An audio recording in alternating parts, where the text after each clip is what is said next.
Ladies and gentlemen, welcome into Jackrabbit Illustrated. Per protocol, we're a couple minutes late, and that's why you love us.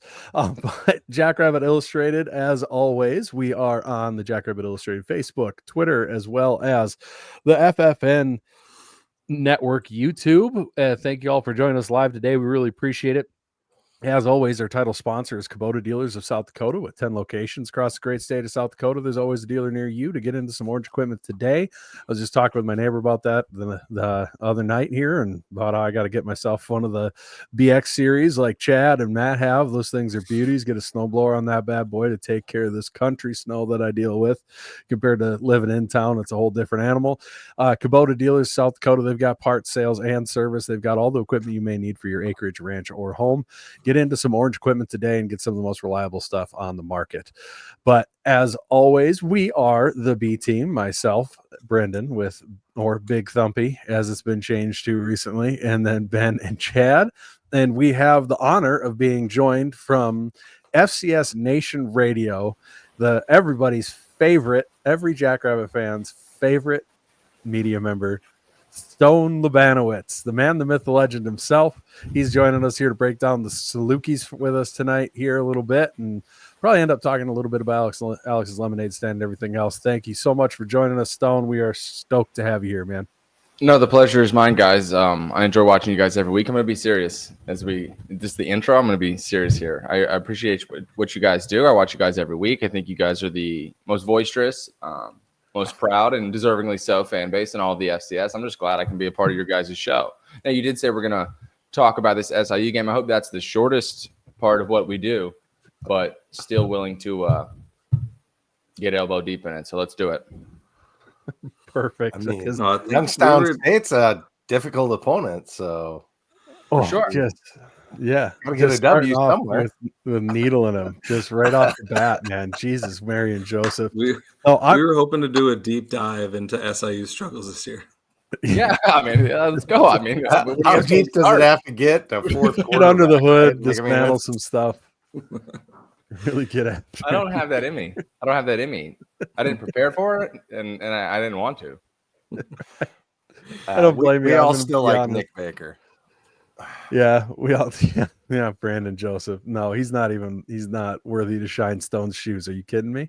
But no, we. No, we're freaking going right now. 6 minutes. Let's do it. Let's go. Personally, here,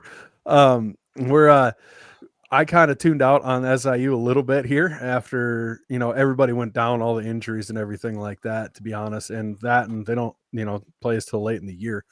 And it was kind of down the tubes for them a little bit here. So, I mean, if you want to break down exactly what happened for those of us who haven't paid attention, just the mass quantity of injuries and how many quarterbacks you've gone through and everything else.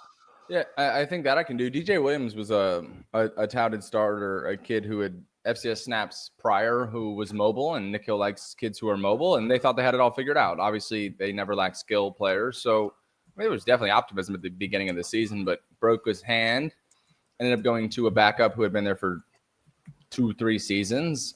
He ended up breaking his tibia, and now you have to throw a 19-year-old into the mix, and I think anytime a team has to throw a 19-year-old into the mix behind center, your expectations for the season go from pointing this way to this way, and you try to find success in places that you can and count last week as a success, right? Something to remember this season with the largest comeback victory in program history. But other than that, I mean, the bright spots are on the defensive side of the ball, and that will just bore people to sleep. So this team's been a mess for right now. They're 3-7, like my Jets and my Dolphins down here. So it's been hard watches every single Saturday. I'll pick spots when I want to tune in. And if I see they're on offense and they're in the red zone, I'm like, okay, I'll see something positive here. So, I mean, I haven't been watching every single second of their games. It's really dependent on the matchup. I think a game that I watched start to finish was North Dakota State. And the next one will be this one. So, I mean, that's about as quick as I can sum it up. No, the defense hasn't been terrible, like whatsoever. Defense is very good, and there are dudes who aren't even seniors who are some of the best interior linebackers and trench warfare men that are going to do damage in the Valley for years to come. The defense not bad at all. I mean, it's not bad, but they have given up a lot of points to a lot of teams this year. I mean, I think their NDSU game is probably their best performance, only giving up 24 to NDSU, which is saying something. But I mean, then giving Youngstown State 33, Missouri State 38, Illinois State 45, USD 42, SEMA 38. I mean, those are big numbers too. So I guess expand on that a little bit when you say the defense is good. I guess are you talking like individual stars or? I mean, I think if you were to crack some tape here, you have a kid behind center who's never played a snap, right? You're probably talking about 2-3 times the amount of 3 and outs. So that defense just sits on the field and gets torched and burned for probably 2.5 quarters, kind of once you really stall out and things start to slide. So the defense has been on the field the entire year.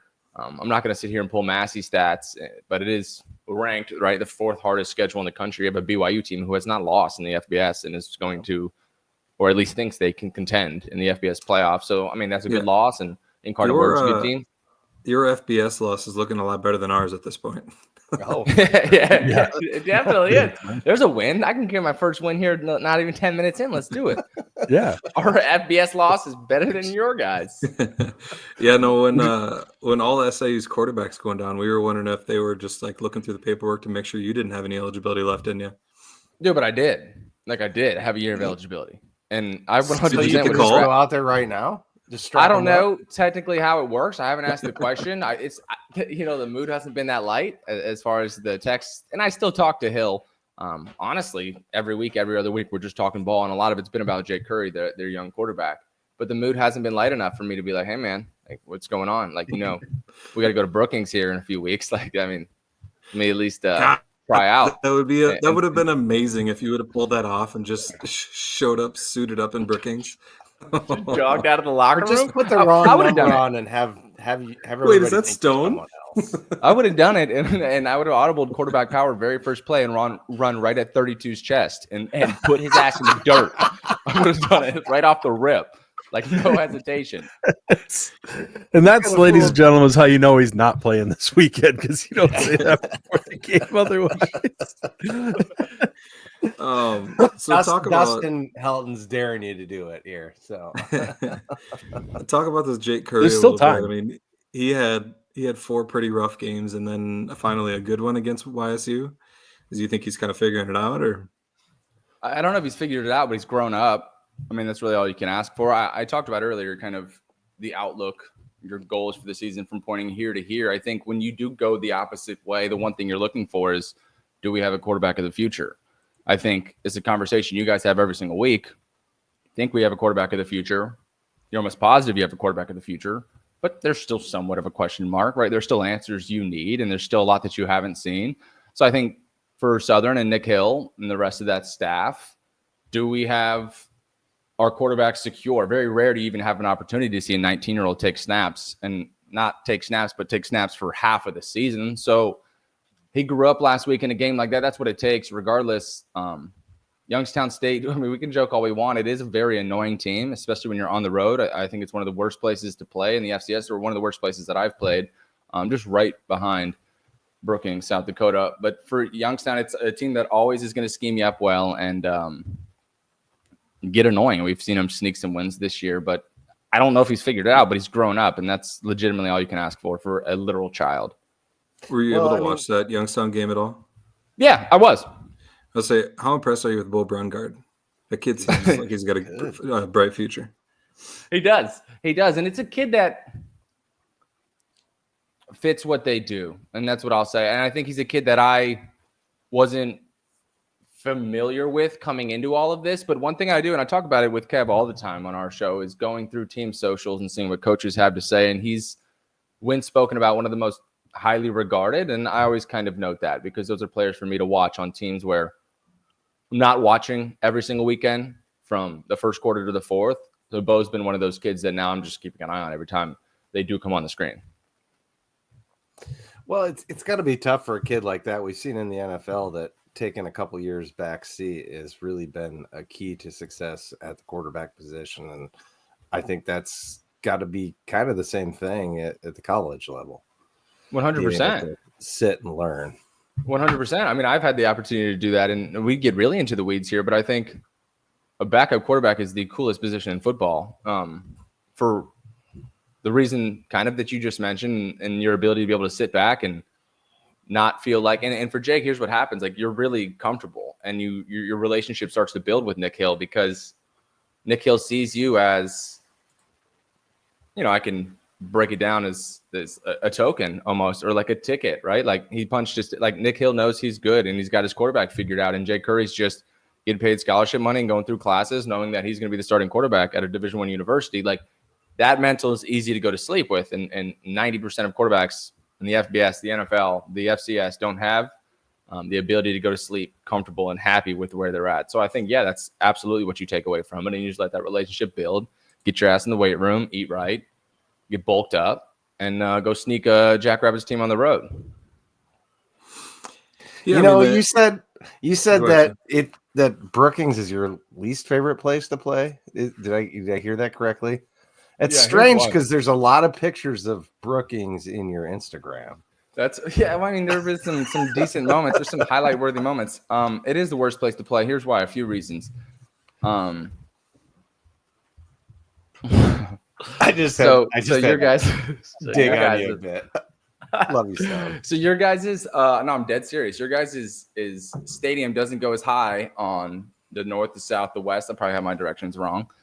And you were right, except for west. Yeah. It's also east, that north to south, and the east, like, it's open, and it's obviously cold as dick every time anybody's in there at this time of the year, and the wind just dips in and just tunnels through, and there's nothing to block it. Their majority of stadiums kind of go up a little bit, but Brookings is windy the entire game, and that's annoying. It's already cold, and it's blinding because everywhere you look around in the stadium, there's so many people, and everybody's so pale. And it's just hard sometimes to hit the receiver and make the right reads. So it just finds itself in like the top 3 worst for me personally. I'm gonna start pulling up my shirt every time the quarterback gets out there. Blind them. I have a lot of pale to show, I guess. So. Is it legal for us to bring giant mirrors into the stadium and then shine the sun back at them? Definitely not. It's like a laser pointer. I would get you kicked out right away. I'd get the guy in the overalls kicked out with the hobo. The guy in the overalls and the hobo next to him, get them both kicked out of here. They're shining mirrors in my face. We're both wearing overalls. Just yeah. That's what you took away from that? Good. No. Good. Sounds like the rest Don't be jealous that I got some Let's do flow. I am. I'm weak. I'm weak. I can't do it. I got like a week, and then I get embarrassed, and I got to shave it off. So I am a little bit jealous. That's why I always. You're not 40 yet. We're gonna make a sign that says "Sign said this was okay," or "Stone said this was okay," and that's gonna be a row of mirrors in the middle of it. You might get by. It'll confuse people. I mean, you got to throw around. You got to name drop when you can. So I think that'd get us by. The rest would be like, oh, it's cool. Yeah, and Justin Sell, your guys' AD, who I love. I'm is a phenomenal dude, and I love shaking his hand and having a conversation with. If he saw the name and was like, oh, Stone said it's cool, it's advantage to us. Like, I'm gonna make sure they stay. So run it by Sell, and you guys will be all right. It's not like there's a lot of Stones out there, so you're pretty unique there. Yeah, you never really got to play like in an early warm weather game in Brookings, did you? It was always late season that SIU. It's always up in November that you guys play. Brutal. Cavs like, you want to go to one of these? I'm like, not really. I'm talking about this year, going to one of your guys like this one, and specifically, I'm like, not really. Like, what are we going for? Like, what game are we covering here? It's gonna be like a 28-point spread, and it's gonna be freezing, and I don't want to do that. So I'm not doing it. But yeah, I've never had a chance to play you guys early season, or at least when the sun's out and it's not freezing cold. It's going to be super nice this weekend, actually. High 53. It's going to be beautiful. Nice. It's going to be really nice. Jim Poppin brings up a good point. That was a springtime game, and it was okay. Right. It was a nighttime game, but I think I wore short sleeves. Like, I think I toughed it out. If it was like 50, it's tough for me. As long as you don't do the famous thing that everybody seems to do and show how tough they are and come out pre-game with no shirt on, like that's a bad sign. Absolutely not. The 5'9" kid with shaved head and a half dad bod, like, that's not intimidating anybody. We're gonna eat these guys alive. Although that is a part of the plan. A lot of the time, it's kind of go out there and act like nothing's gonna happen, and they won't expect anything. I think Get they him call under. that sneakily athletic, Stone. Grit for us white guys. For like savviness. I didn't want to put that in there, but yes, sneakily athletic. You're white.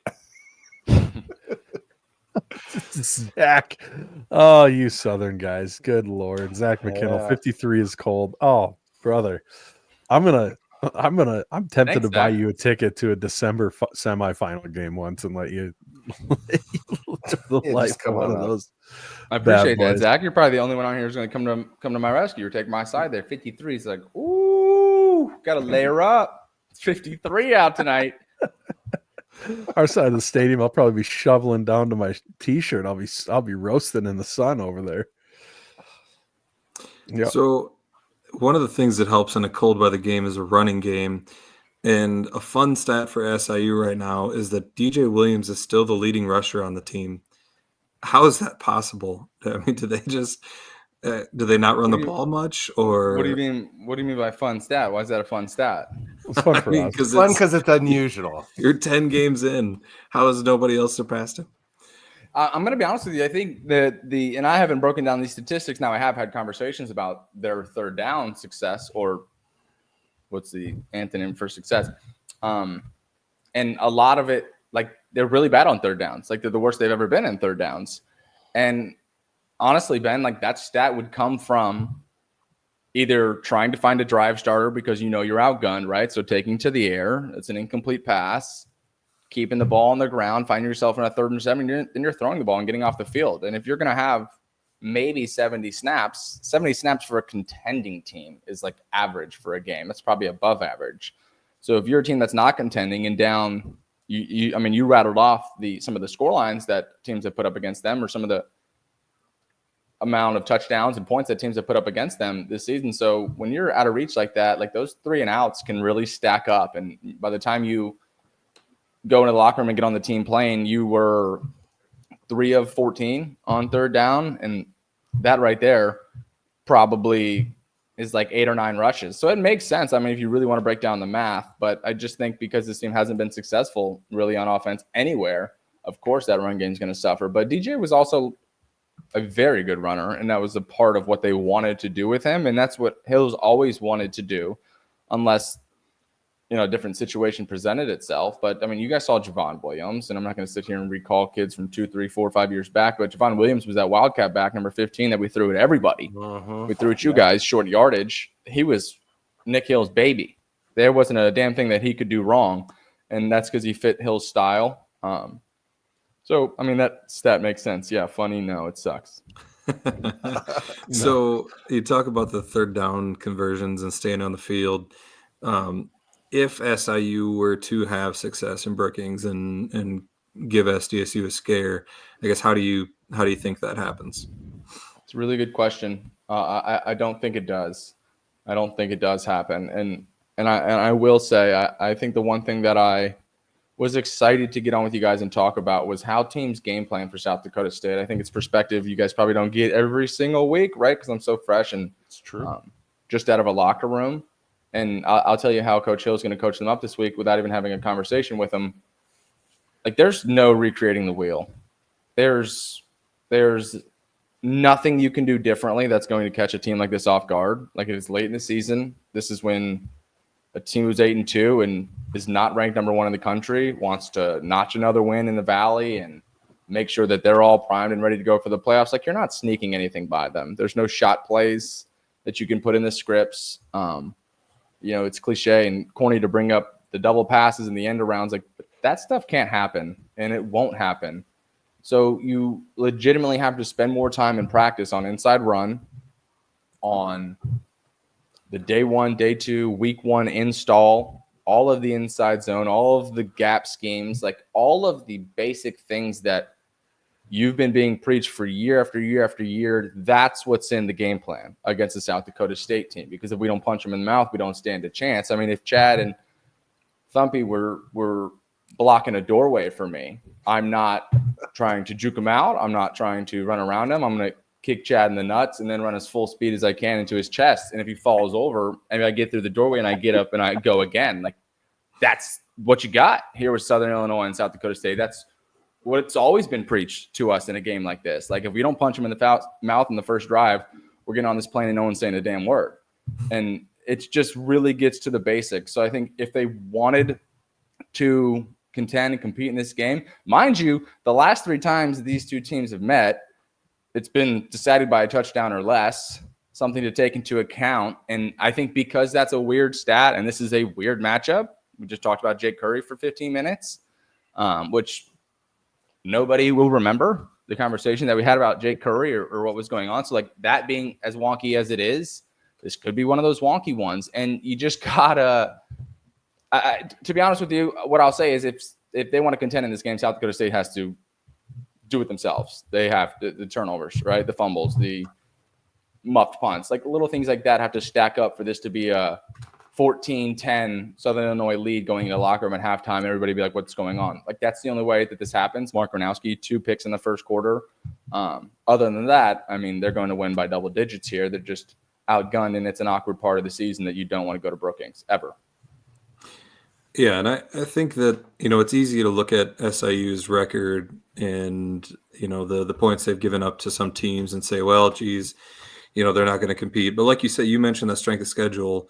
They've played a nasty schedule. I mean, between the FBS game they played and once they play this game, they'll have played all the best Missouri Valley teams. And so, you do have to be careful of a team that, is lurking, has had a really tough schedule, but could come and strike at any point. Now, losing to Indiana State, barely beating YSU doesn't bode real well either. But I think, like you said, I think SDSU just has to play a clean game, and they probably don't have anything to worry about. Yeah, and Zach brings up a good point. There were times during the season where there was backup guards playing tackle, and there were third-string centers playing guard. So things have gotten really weird, and they've gotten beaten up by a lot of good teams, 5 straight games against ranked teams. So do be wary of a team who's kind of battle-tested and really has nothing to lose. Yeah, they're going to throw it all on the line. I just think matchup-wise it's really tough when, you really are coming out of the gates. If, looking at those rushing stats, you're coming out of the gates one-dimensional already, putting a lot on the shoulders of a real young player. Where SDSU wants you to be one-dimensional anyways. That's what they try to do. Shut down the run and make you have to pass. That's the whole setup. Make you march your way down the field. And I think that makes this a tough matchup, even if Southern Illinois is humming along. For any team that likes to be one-dimensional like that, I think it's really hard. So it's kind of a bummer. I was pretty stoked for SIU at the start of this year because, they look primed for success. And the injuries, you hate injuries at any time, but especially when it takes down what could have been a really good season for a team. So that really is a bummer there. 100%. God, I think as I just heard you speak about trying to make this game one-dimensional, and that's what South Dakota State wants to do, where I can find a parallel, and I don't necessarily think I'm reaching here. I came into the games against you guys with the mindset that we weren't as big as you guys are up front. Like, I have to be really clean on third downs, and I have to make throws that I don't even think my own teammates expect me to make. Like, I kind of went into a game like that, and I think you have to just at some point say screw it. And I think nobody better to say screw it than a 19-year-old Jake Curry who has been given the green light from his head coach, Nick Hale. I don't give a damn if you throw 8 picks in this game. How about you throw me 10? I want 10, and I'll buy you a steak dinner, just to ease his mind and make him feel like, all right, I can't get in trouble. I have nothing to lose. I'm going to take this drop and throw this post in there in that window as hard as I possibly can. And if you can catch fire and somebody misses a tackle, like, you can play with that nothing to lose mentality. It works. And if you can get a team like South Dakota State to start thinking about things, then you got them right where you want them. So, I think that's one way to go about it too. If Jay Curry just wants to let it hang and drag on the turf, this could get funky. It ain't going to happen. So I have a very serious question for you about SIU stadium. New stadium, new built stadium. Why is the press box off center from the 50-yard line? I would know that was a stat. I would have told you right now. If you were to say true or false, the press box is off center from the 50-yard line, I would say that's false. It's completely center. I've got never you. noticed. Check this out. Oddly enough, our east side is modeled after your guys's. You see the 50-yard line and where that Yeah. lines up with that press box. Right. Why This is isn't. why this is it isn't easy. 15 yards off center? It's a new Yeah, this stadium. is simple law of physics here. When you're in that part of the country, I don't know how often you guys frequent Illinois, but the perpendicularity of a press box in an architectural structure like that, it typically is going to sit more to one side, because what happens when it gets cold and that ice gets underneath it, it'll slide a little bit. So it's just kind of got this mechanism that goes back and forth. And it just so sometimes it'll look like that. Appreciate That's a perspective. You do be like point that out sometimes. that's a perspective of the photo. Hardworking man from the South. That is not a perspective of the photo, Chad. It is definitely off. I'm just trying to help. No, that's definitely off. I didn't take a cursed single with that math class. picture back then. Cody Schuling, I didn't take a single math class at Southern Illinois. Not one. Never did a lick of it. Would have cheated if I had to. Yep, that's know, definitely it's off center. That one shows it better. It looks weird. It's really I was just trying to help. yeah. I just cursed everybody's mind every time they look at that field. They're gonna go, "What? Why?" There's a reason that it looks like that. I've said that. I can say that confidently. They didn't screw It's that up. future expansion, right? See, Chad, that was what I was getting at. If you guys didn't cut me off, wasn't also Right. you got to take into account the expansion that's going to come after this team beats after they come home from throttling the Jacks on Saturday, 2 Right. p.m. Right? Yeah.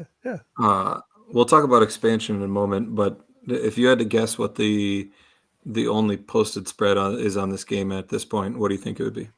I feel like I already would have seen it. Oh, dude. Well, it's Hold through it's through a Reddit Oh. FCS sportsbook, so it's not an official Okay. casino line, but they post lines for FCS games every week. Yeah.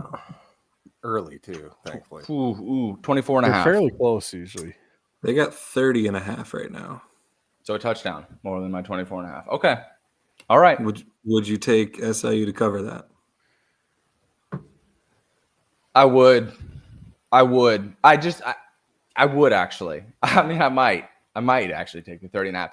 And I think Nick Hill knows how to game plan these guys. And I just talked about it being a rough one, right? Just headbutting for 4 quarters straight.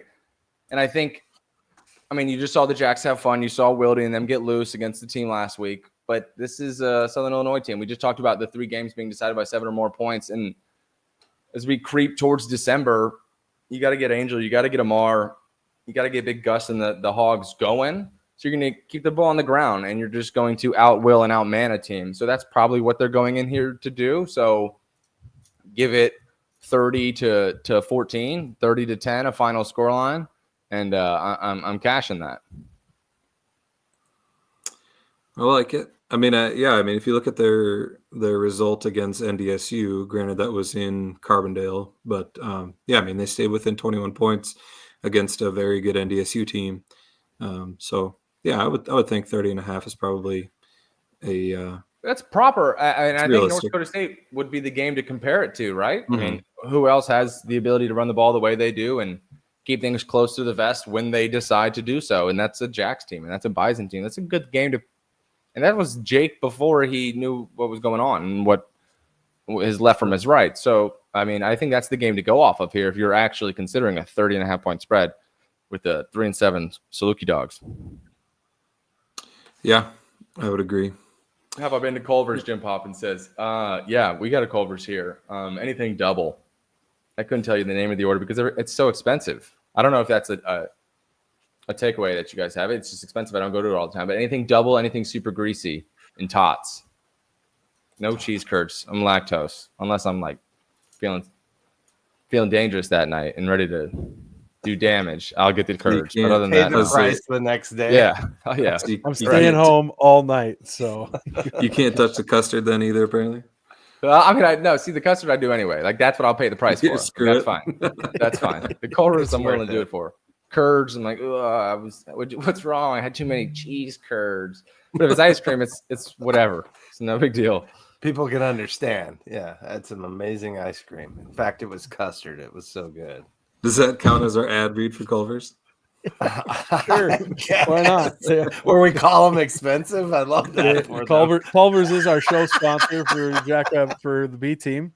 What a coincidence. See, Jim Poppin knows. Jim Poppin set me up. That's crap, Jim Poppin. You never know what I'm going to say. And I just did that on the show.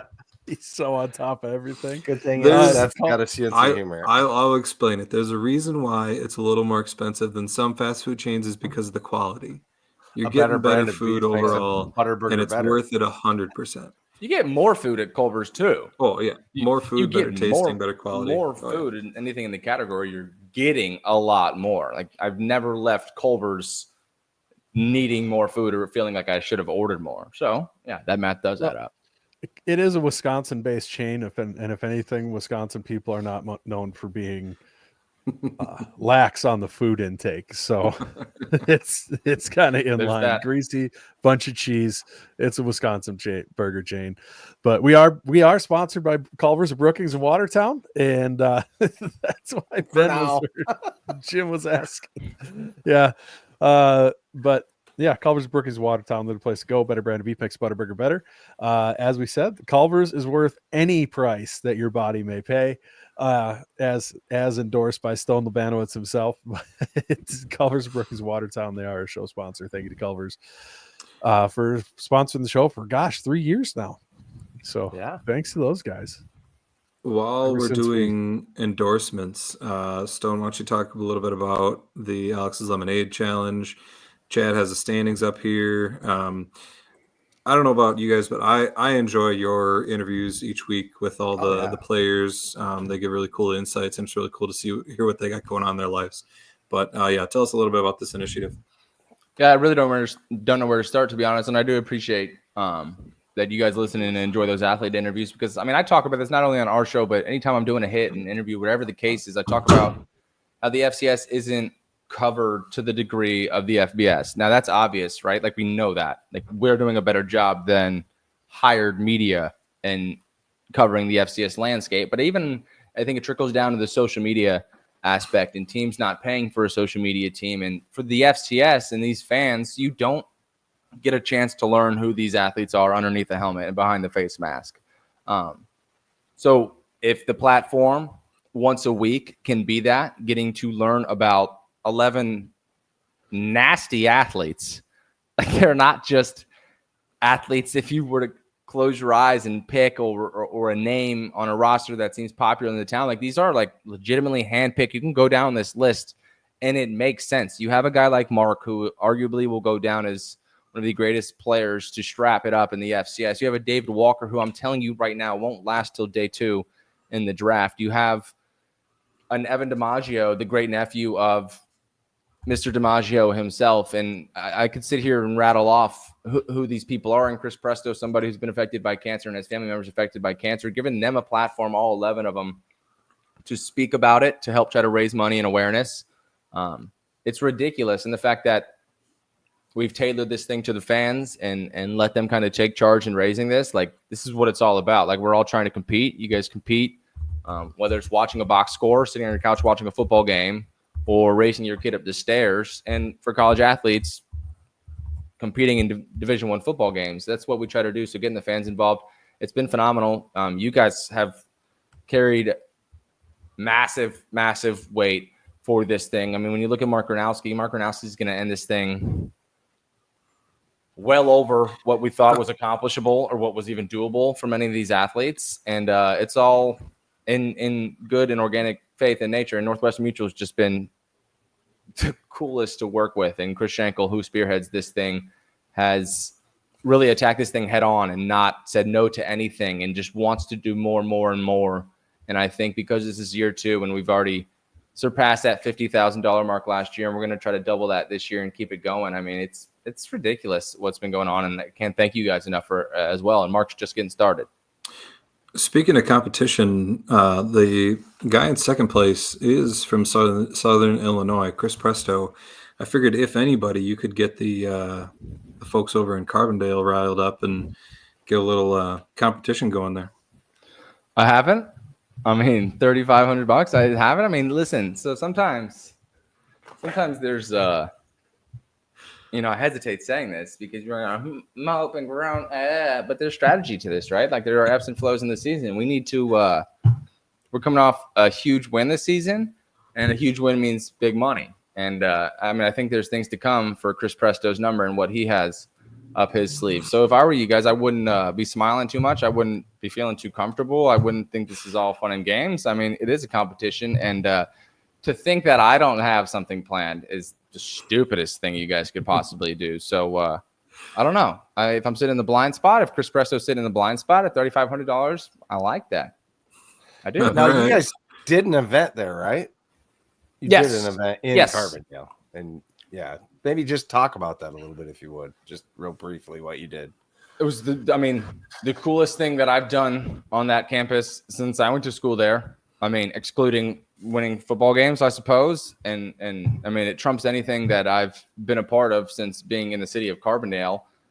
Just the amount of faces that I saw, the hundreds, if not thousands of people who just made their way through because whether they knew we were there or saw what was going on. And I mean, you guys are around alumni every weekend, for them to get together and also be behind the cause, and for us to have the opportunity to meet Chris Presto's parents and meet people who worked in that St. Louis, in that Clayton Northwestern Mutual office, who have been a part of this thing all season long up until the point, and to watch the kids also be curious and to see what's going on and then learn who I am and who Chris is and who some of the other players that were with me are. So here's what I'll say, and here's what I always say. It doesn't exist in the FCS. This does not exist. An NIL partnership like this based off of something like raising awareness money for childhood cancer. It doesn't exist in the FCS, and we all take a lot of pride in that. Something you see in the FBS and with kids that you know, but for us to kind of give these kids a platform to go out and shine and do something so cool that they'll remember for the rest of their lives, it's pretty badass stuff. Agreed. And you know what, on Ron's comment, because I lost a bet, I had to donate $50. I didn't, and he said to whatever cause I thought was best. I didn't feel like it would be fair if I put the $50 to Mark's campaign as much as I'd like to. So I gave it to David Walker for Central Arkansas. And hey, you know what? That kickstarted him. Now he's got now he's up to $110. So let's start. So yes, I do like those $50 donations, Ron. I'm more than happy to that happened. Everybody's off of the zero now, and it's all rolling forward. So that's great. And Stone, you're right. $3,500 is nothing to sneeze at. No. We'll be looking over our shoulder at you. We know you're pinging on us once a week here. Hey, what do you guys got going on? What do you guys got going on? Yeah. What's the update over there, guys? How are things going? What'd you do this weekend? Every week. Yeah. So no, but yeah. No, it is an awesome thing. It's really cool. We're up to over the $5,000 mark, so there will be $1,000 donated by Northwestern Mutual to Mark's campaign, which is awesome. With that extra $1,000, I don't know. I'm going to put you on the spot here, Stone. I should have probably asked ahead of time, but is that going to be put in as this campaign goes along, or does it get put in at the end? And no, it'll be put in as soon as possible. I mean, we're fully green light to talk about that. I think it's awesome. And I think for fans of other teams that are listening out there who are kind of close, if there are Southern Illinois fans that are kind of close, once any athlete reaches that $5,000 mark, Northwestern Mutual then tacks on another $1,000 on tap, just out of good faith and kind of acknowledgement that $5,000 has been raised by fans of an athlete in a team, and that's not an easy thing to do. So Mark he'll by next week be sitting at that $6,000 mark, if not more. Yep. And and then my follow-up question on that, because it's $1,000 from Northwestern Mutual, because I know you said it's every $5,000 is $1,000 kicker. Does that mean that once he gets to $10,000, it's another 1,000, or do we have to get to 11,000 because 1,000 of it's from Northwestern Mutual? It's a really good question, but another 1,000 will be tacked on top. Yes, it does continue. It's not just that $5,000 mark, so it's every $5,000.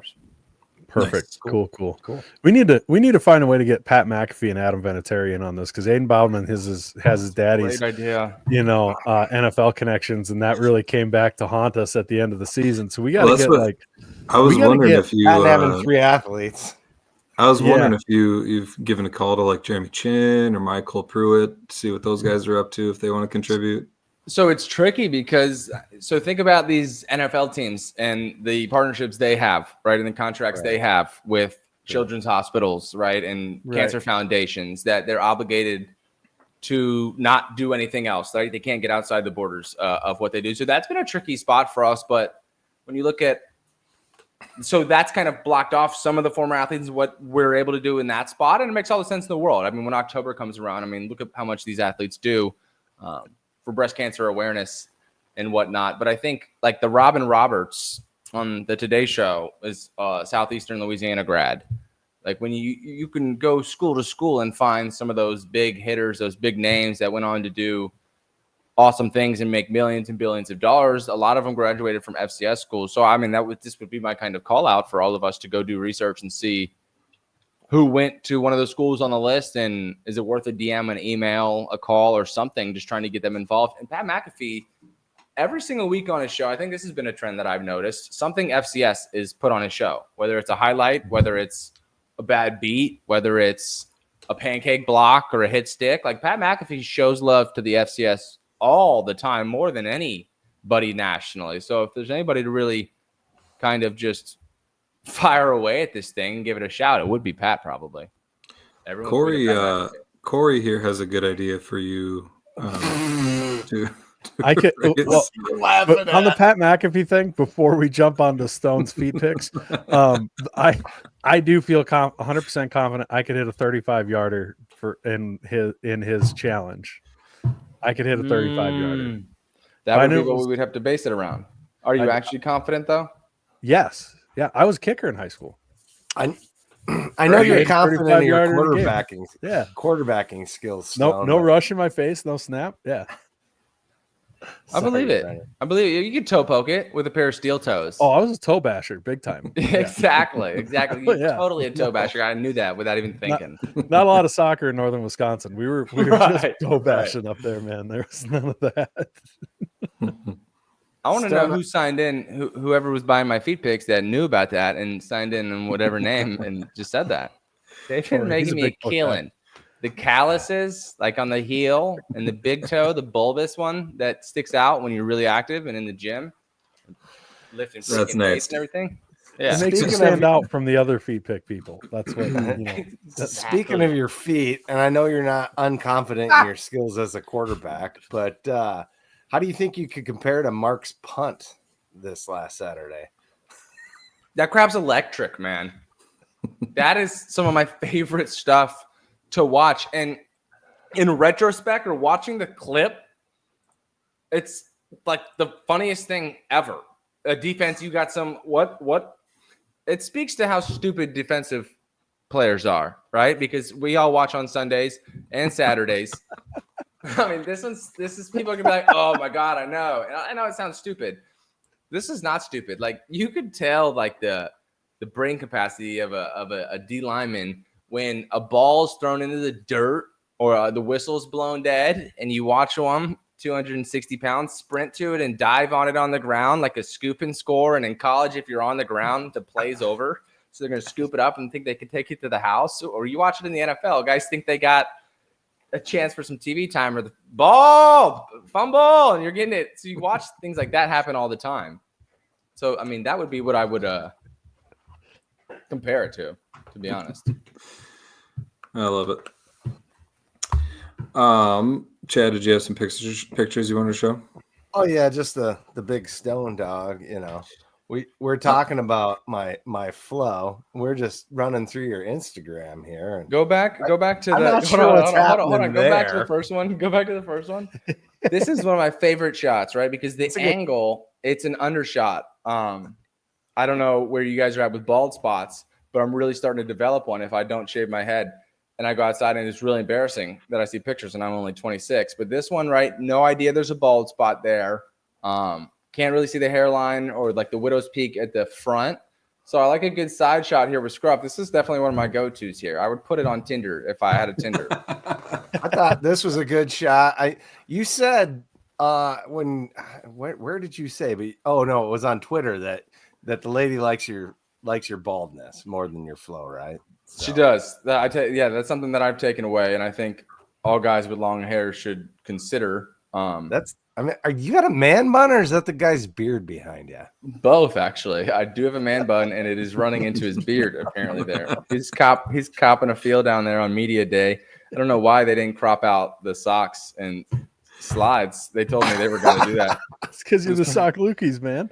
And look, I'm young, right? So I'm really tiny. So the pants don't even fit, and I'm rolling them up. Now that's lettuce right there. Well, but what about the peach fuzz that you got going on? I like that. That's the first time I've noticed the peach fuzz, actually, right there. That is a pair of stolen Beats. I remember those. And a cold game. I think Missouri, is that Missouri State? That stadium's too big for Missouri State. Plaster, doesn't it? Yeah, I think that's plaster. That might be Vaught Hemingway. I don't know. And I'm only sharing this, even though it's a young picture of you, because you shared it previously. This is a good look. This kid was a That problem. guy. This kid was a problem right here. This is like this right there. When I see that shot, it is that kid would put Adam Bach flat on his back if he saw him, even at that age. That is exactly what he's telling me right there, number 5. I wore no socks that game, no undershirt that game. Must not have been 45 degrees. It was a chilly 65 out. He's probably like 80. Probably like 80.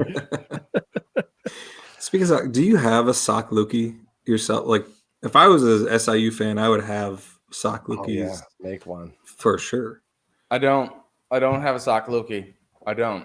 I feel like you need one. Probably bad. I have a Jeremy Chin bobblehead. I have plenty of polo tees, plenty of tracksuit jumpsuits that don't fit me anymore. No sock lookie though. I could make one. I could. This is game week. This is South Dakota State. Let's go do it, guys. Let's cover this 30 and a half. This is the sock lookie week. I want a live stream of Stone watching the game, but he's got the game on mute, so he's announcing it with the sock lookie on his hand. That's announcing it. We could get that view count up to like 10. I would like that double on this podcast, stadium. oddly enough. I love it. What else do we want to talk about? I did want to get your take on, if you've got one, on the Mountain West smoke with NDSU apparently drawing some interest from Mountain West. And we mentioned SIU expansion earlier. I didn't know, is that talked about in the SDSU or in the SIU circles in terms of FBS possibilities or anything? No, definitely not for SIU, not where they're at currently. I mean, I think if their basketball team was where it needed to be and where it kind of once was, sure, conversation could be had, right, if it was going to be a tandem thing. But I think for North Dakota State, wow, it's a very loaded conversation. I don't want to get in trouble or say anything stupid with my actual thoughts about it. But I think one thing that I will say that kind of makes other things obvious, I think, for FCS fans is I know this to be a fact. There's a factual statement here. South Dakota State is the only school in the football championship subdivision that generates revenue from their football team. The only school in the FCS. I dare you to fact check me. So I think for other schools, that's kind of where the conversation starts, right? And you really have no rebuttal for. Like North Dakota State probably sees with what we've done in the FCS, the history that we're going to bring and the buzz that we'll bring to a Boise State, any Mountain West, of Colorado State. Like if they went and had a really good season, if we're talking JMU stuff, like right out the gates, like the place would sell out. It'd be a fun place to go to. I shouldn't have said that. It wouldn't be a fun place to go to. It's an awful place to go to. But it'd be, if the team was 9-2 or playing really well or undefeated, like, yeah, I mean, you could eventually build something massive around that would be there to stay in the FCS. So I think that's kind of where those conversations start behind closed doors with like older white guys who make those decisions.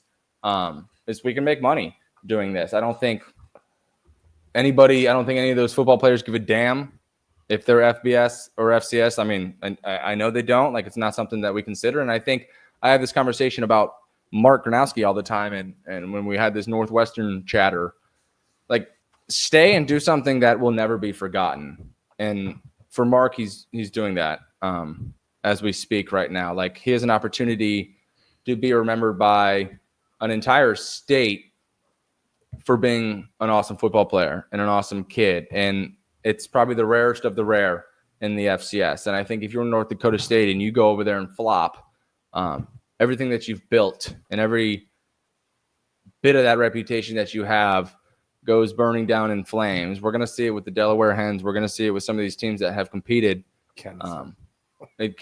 Jesus Lord, Kennesaw State, let Kennesaw State be the prime example of what could go wrong. I mean, their forecast 5 to 10 years from now is everything's in the red. Like, you're not going to have done anything properly and not reaped any benefits of this. And that is a group of the old white guys who screwed that up, who make those decisions. I think for the FCS, stay, be North Dakota State. But if the real decision makers see that they can make money in this process and that it can benefit the school and the other sports through all of the Title IXs and that laundry list of things that would benefit from a good TV contract and whatnot, yeah, sure, go do it. But here's the most important thing: the players could give two shits about them being in the FBS or the FCS. So that's kind of what I think it comes down to, at least if you're asking me. But money's money. If you got it on the table, go get it. So since you brought up that the Fargo Dome's an awful place to play, what was your favorite road game in the Valley? Road stadium, not road game, not a single game, but like place to go and play. We know we're last because you froze your balls off here every time. Ooh, favorite place to play in the Valley. Couldn't have been the Dome in Vermilion. That place is a shithole. Sorry.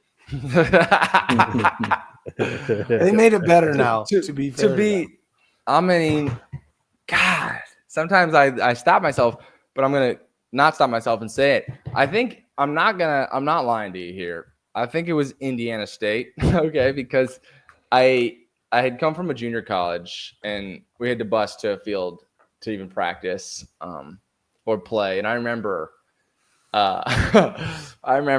getting to Division I school. I'm a scholarship football player. I freaking did it. Let's go. I'm on the road trip as a freshman. I'm calling signals for a fifth year senior. This is freaking awesome.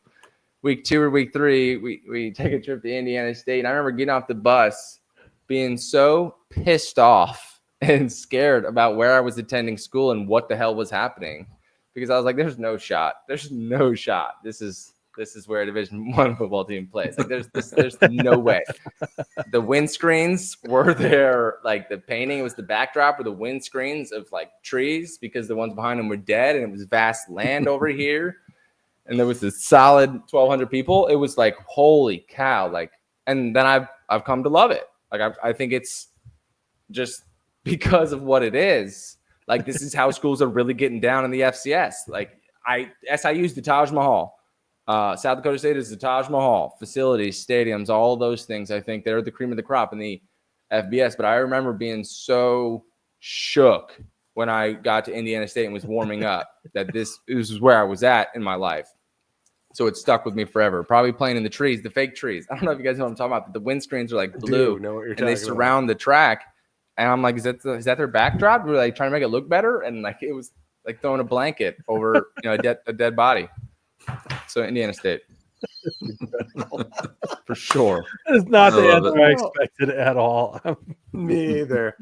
Most State was big. Most State was big. Most State was like the concrete bleachers, I think, are really cool in college. So Most State is my real answer. That's fair. Blaster. Yeah, I'm going there for the first time this year, so I'm looking forward to checking that place out. I managed to swing by Youngstown in the off season, and it's a lot cooler in person than it is on TV. I'll tell you that much, because in person it's pretty dope. You see it on TV, it's like prison. Like, what is this place? Right. It's really great. Yeah. It's like they ran out of funds to build the second side, but I guess they just don't need it. So as we're going along here, I got to get to our other sponsor. Of course, we talked about Alex's lemonade stand with Northwestern Mutual and everything, but we got to talk about Cubby's Sports Bar and Grill in Brookings, South Dakota, downtown on Main Street in Brookings. They are the place for anything Jackrabbits. They just hosted the selection show for their soccer team, who's going to be playing Minnesota in the first round of the NCAA tournament. Let's go get the volleyball team there next, hopefully. Cubby Sports Bar and Grill, they got great food, burgers, Chislick beer, everything you want. Cubby's has it. Roughly 40,000 square inches of TVs.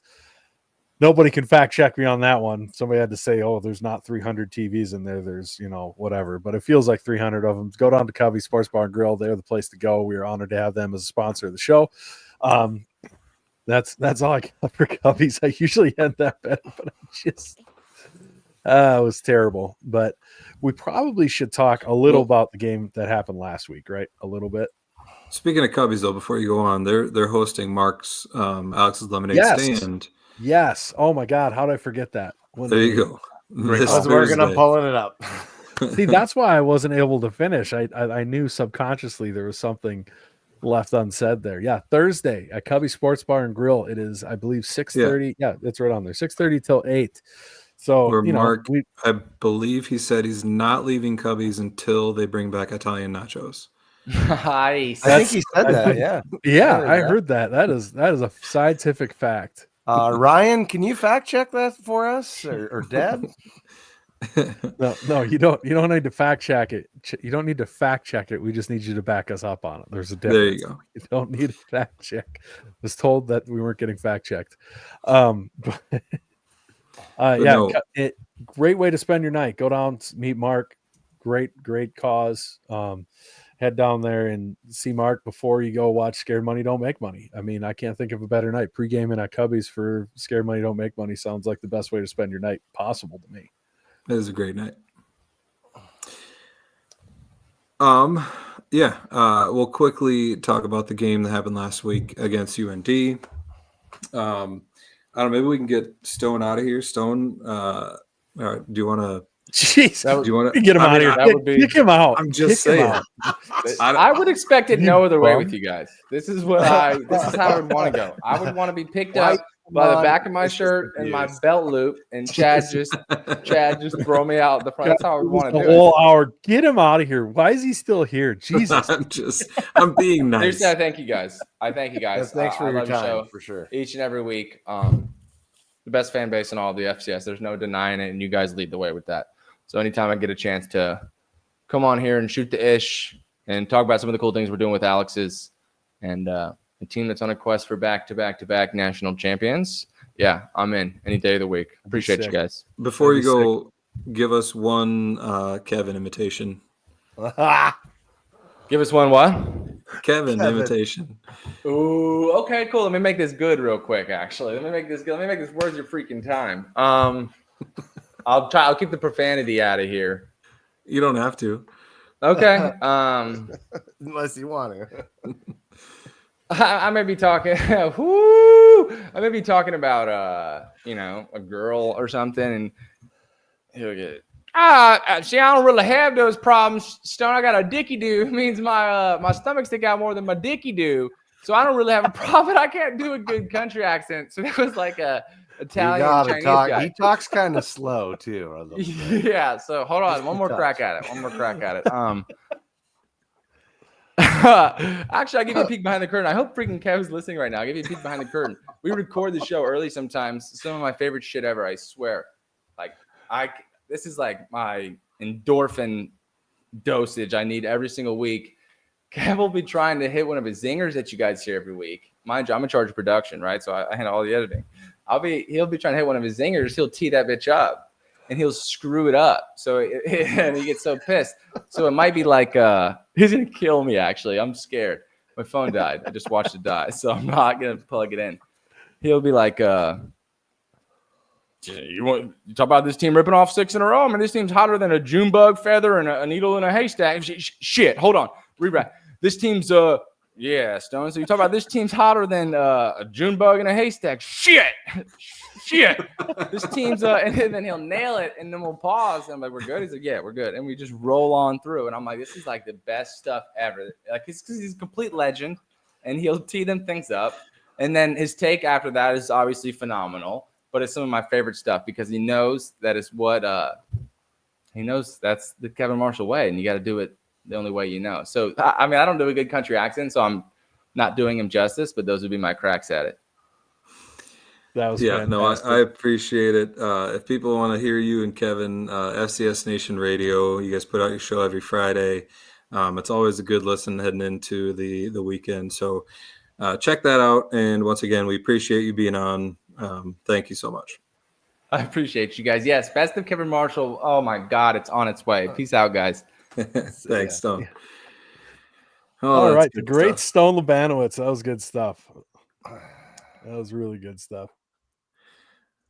Now that we're an hour in, let's Yeah. quickly recap the SDSU win at UND, which if you look at how UND's been playing, you think, well, of course. But you look at the historical context of how they've played in the Alaris Center against Missouri Valley teams. In the past, I don't know how many years it was. They've only lost like twice to Missouri Valley teams. Or is it since they've been in D1? They've only lost twice to Missouri Valley teams. Is that what it is? It was 3 times, I believe. This is the third time, I think. No, it was 3 times before. Okay, I thought this they is the cleared fourth that up time. on the hair raisers. But yeah. Anyway, unless I'm wrong. It as we talked about a bunch of times going into it, not an easy place to play, and especially not not an easy place to go win like we did. Zach McKinnell says, no need to recap. UND bad, SDSU good. Enough said. All I can think of is the old Metallica thing from Napster. Napster bad. Sorry. That's probably a little old for some of the people out there, but no, I think that we saw, for those that have been yearning for the passing game to click, I think we saw that. I think we saw Mark and his receivers get into a little bit of a rhythm. After, I think it was his earliest D ball, he missed on a little bit, could have placed it a little better. And then after that, it was just dime after dime after dime. And he was just carving up UND's defense. So that was really fun to see. I think it's something that, we've been waiting to see and thinking, man, we better get this going before the playoffs. And so it's huge to see him have that success and to know that, it's getting there. The rhythm is coming, and that I think we can expect to see it a lot more going forward. I'm guessing.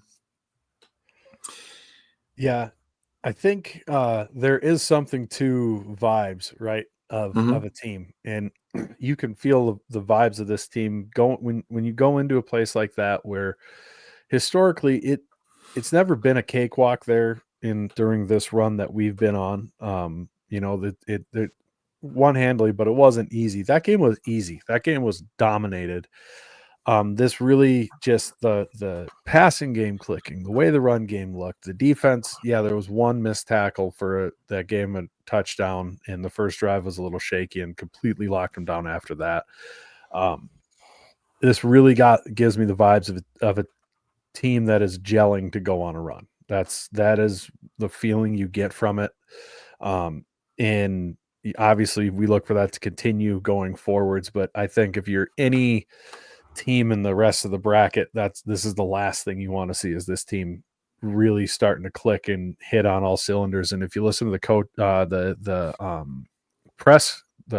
presser for Jimmy, he said, I think it was Borg who mentioned, how's it for the players, gelling after replacing, the greatest team possible, that for sure in SDSU history of all time, possibly and definitely one of the greats in FCS history, assuming that mantle. And Jimmy said, well, they still can be the greatest, of all time. They're still, they can still get there holistically. If you look at the season, obviously not, but if they get clicking and get rolling, it's not impossible. You see the pass game really start to take off, and then who knows? And I'm not claiming this will be the best team at all. I'm pointing out that the more this team gets rolling and rolling as the season goes on, and as we've seen them progress, they've just been getting better and better all season, and it really should excite you as a Jacks fan. Yeah, I like Darren said here, we're getting better every week, 100%. And you knew that was going to happen. We tried to talk about it. It's easy to just get frustrated and say, man, they should be playing better. But, we talked about all the new pieces the offense had, and knew that it was going to get better as the year went on. And we've seen that. It's looking really good. Carter mentioned UND was pretty chippy. Yes, they were. yes, They man, and I think you'll see that against teams like SDSU, and I think that we did that against NDSU when they were on the run that they had. That you go into a game like that and you got to bring something extra. You got to try to punch them in the mouth. You got to get them to try to react and get some penalties, and that's what UND was doing. And I think for the most part, our guys won the response, and that was really good to see. Yeah, they showed a lot of emotion. UND did in that game, and you could tell the chippiness got worse as it went because I think the realization that their season was rapidly slipping through their fingers was coming upon them, and there was nothing they could do about it. And there's only one way to vent that emotion. It's either between the whistles or after it, and they had already been after the whistles a little bit, trying to play up for this game anyways, and it just kind of compounded on itself a little bit on them. For sure. Seth Meyer says this year's defense might be better than last year. I don't know, man. Possibly. They're really, really good. The way that, they were a one missed tackle away from pitching a shutout at UND. And it seems like every week you're just thinking, man, I'd be surprised if a team scores more than 10 on us. And if you have a defense that's that good, you got to feel good about winning ball games. And, you hear the old adage all the time, defense wins championships. It's true. And that's what this team has. And we said it from early in the season. We've said that this team has a championship level defense, and I think they continue to prove it. And I think they're getting better too. I think you had some young guys and some transfers that are starting to get really confident, and some guys back from injury, and they're looking really, really good. No doubt. Jordan says excited for Ogroski to keep developing. Him and Wilde could be a dangerous 1-2 punch. Yeah, for sure. Ogroski looks good. He's definitely a good route runner, gets a lot of separation, it seems like. And yeah, excited to see where that goes. Matthew Kroll says the healthier the Hogs get, the better the whole offense works. For sure. The Hogs are playing really, really, really well right now. Just for the record, it's going to be really, really hard to be better than the scoring defense was last year at 9.3 points per game. That is an absurd amount of points per game. Yeah, right now we are at 13. That is over a field goal. That is a crazy number. Under double digits per game is Looney Tunes. We need a bunch more shutouts. 13, so we're at 130. We got 2 games left. Yeah, teams that have to average 7 or less probably to match that number for the rest of the season. Yeah. And through the playoffs would be just unreal. You can't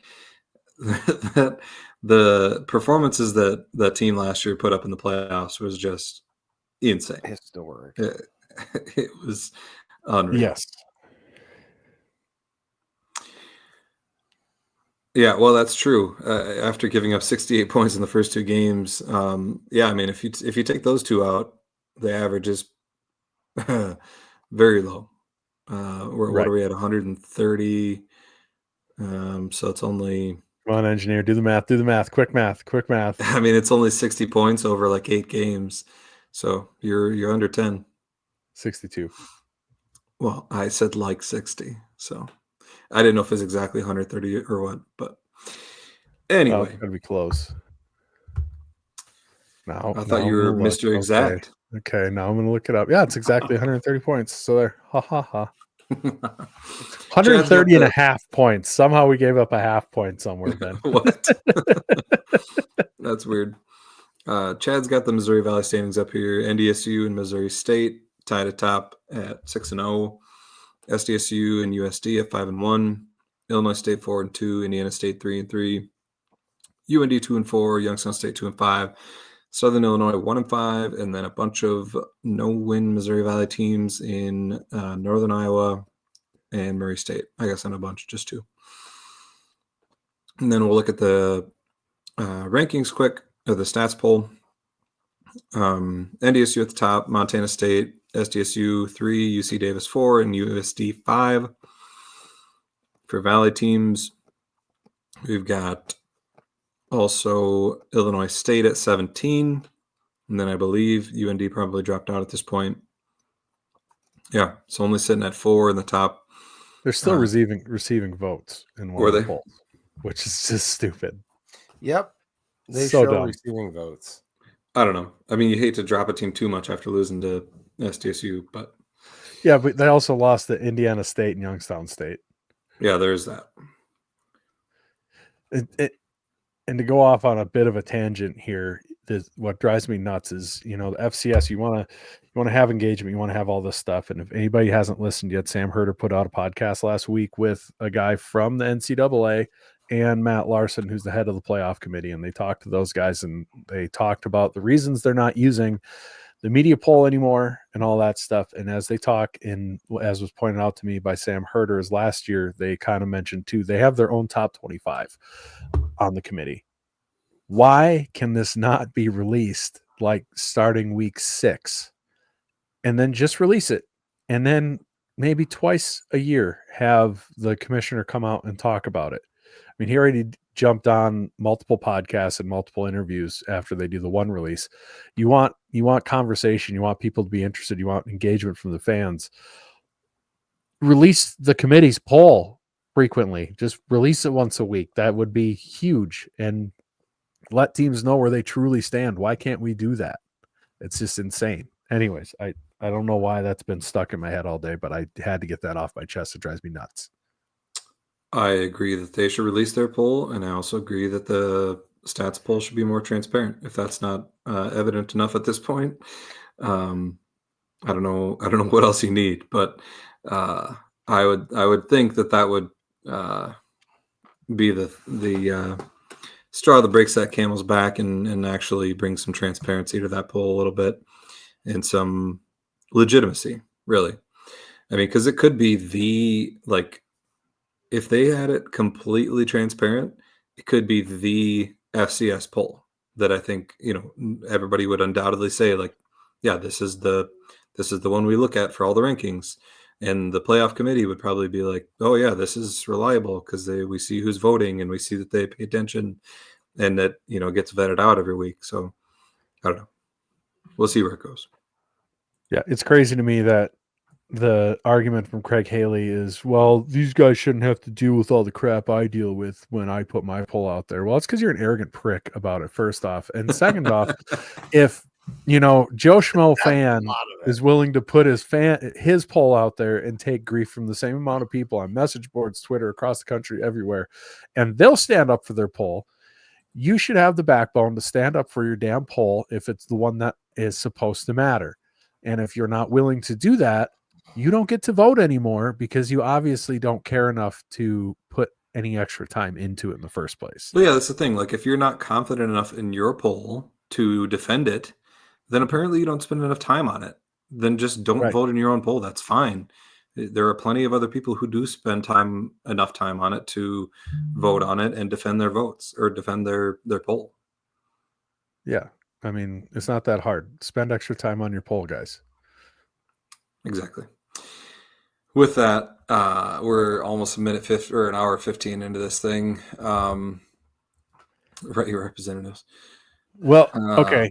Here's the last one. I'll answer this for Damien, and I think Damien's asked something similar on the Borg show. If USD wins out, is there a metric that can be used to determine the ranking between USD, SDSU, and NDSU? Something like point differential. It first off, there is something like that for the auto bid, but I think realistically, when you are SDSU, USD, or NDSU, you don't care about the auto bid. It will go down as a tied conference championship, and whether you get the auto bid or not, it doesn't matter. If you want to compare and you want a metric to compare, and you look at the resume of the teams, and I think Sam Herder just posted an article with the resume of all the teams in the running for the top 8 on Hero Sports here this week. NDSU will have, and Zach McKinnell and Tim Rosario talked about it on their podcast this week extensively as well. Realistically, no matter what happens, if USD wins, SDSU will have the middle resume. NDSU will have the top because Tennessee State's end up being ranked. East Tennessee State has ended up being ranked. Plus, they end up with having 7 ranked wins on their resume compared to us, who would have 3 or 4, and then USD would only have like 1, I think, and that'd be the one over NDSU. So the pecking order based off of resume would go that way: NDSU, SDSU, USD. And if you want to hunt and hunt and hunt until you find one that makes us on top, so you feel good about it, I mean, you can. But I mean, brass tacks, that's kind of the way it looks. Yes, and way back in week 3 does matter. You are comparing the whole season. It is your whole season's resume getting compared. It is what it is. I love it because they'll cry about that. Oh yeah, so much. And honestly, inside, if I take the USD part out of it, it makes me a little sick to my stomach that the team wins against the team that it's not like there's a huge gap between them rankings wise, but they'll beat them, or if they beat them, they won't jump them. Like, I don't see any way they jump NDSU. And besides stopping USD from possibly dropping out of the top 8 seeds, that's all it does for them. So that's the only thing that meant anything in that game to him, was being able to stay in the top 8 seeds, probably get to 5 seed, and that'd be it. And that's just hilarious. The only reason it would happen is if they just absolutely blow the doors off of them, and they, right, they can make the claim that, hey, we're obviously the best team in the country. But right, I don't know. Odds are low. I agree. With that, I think we need to get going here. Well, Carter, if UC Davis beats MSU, we would not be the 2 seed. UC Davis would be the 2 seed. They'd be undefeated against FCS, and they'd have just beaten Montana State. We'll still be the 3 or 4. Yep. We needed to win in Fargo. Yeah. And that's okay. I want everybody to remember, you don't have to be the 1 seed to make it to the national title game. If you go through NDSU's run, at least half of them, they were not a 2 seed. They've been the 3 seed, the 4 seed, had key up that, yes, they always played at home. Key upsets happened along the way, so they ended up playing at home, all that stuff. You don't have to be the 1 seed to make it to the national title game. Right. And I mean, that's the thing. Like, what they have had happen in the past is they might end up being the 3 seed or the 4 seed, and then the 1 or the 2 seed loses, and then they still get a home game out of it anyway. And that's very possible. That's the true Bison Horseshoe, because they've always had that happen. Oh yeah, always. And so we could be the 3 seed, and the 2 seed still has to win 2 games before we would have to go there, and they could trip up, and who knows what's going to happen. But anyway, we'll get into all that fun playoff talk probably a little more after next week. And yeah, tune in on Thursday night for Scared Money Don't Make Money. With that, as Jim says, as we always say, go big, go blue, go Jags. Go Jags. Jags.